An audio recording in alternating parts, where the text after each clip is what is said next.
ঠিক দুদিন আগে যে ডালের ভিডিওটা আমি শেয়ার করেছিলাম, যেটাতে তোমরা ভীষণ ভালোবাসা দিয়েছো, সেই ভিডিওটাতেই আমি বলেছিলাম যে আমার শাশুড়ি মা ভীষণ ভালো ডাল রান্না করে।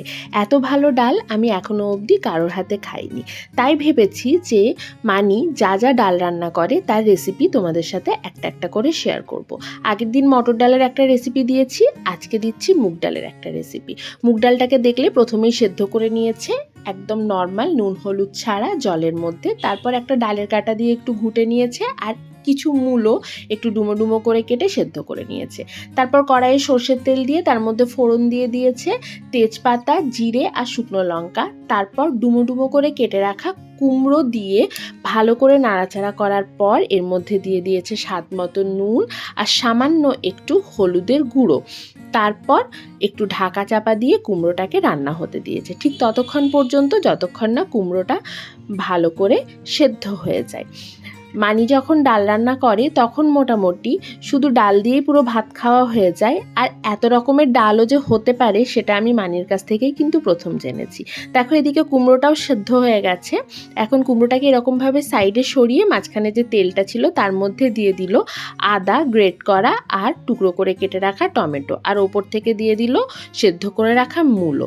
মোটামুটি 1 মিনিটের মতো একটু অপেক্ষা করার পর তারপর সমস্ত কিছু ভালো করে মিশিয়ে নিল ঠিক এই রকমভাবে।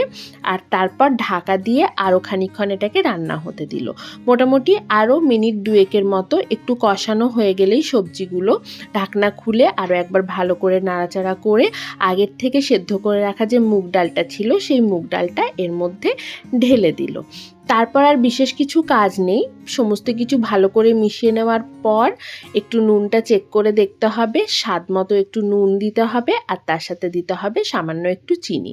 মুগ ডাল মানেই চিনি কিন্তু ম্যান্ডেটারি, চিনি না দিলে মুগ ডালের স্বাদ আসে না। এখানে আমি চিনির বদলে মানি চিনির বদলে এখানে বাতাসা ব্যবহার করেছে আর দিয়ে দিয়েছে সামান্য একটু জল ডালের কনসিস্টেন্সিটাকে ঠিক করার জন্য। তারপর সব কিছু খুব ভালো করে মিশিয়ে নিয়েছে আর তারপরে এটাকে ফুটতে দিয়েছে মোটামুটি 2 থেকে 3 মিনিটের মতো। ভালো করে ফুটে উঠলে ওপর থেকে 4টে কাঁচা লঙ্কা এরকমভাবে মাঝখান থেকে চিড়ে দিয়ে দিয়েছিল।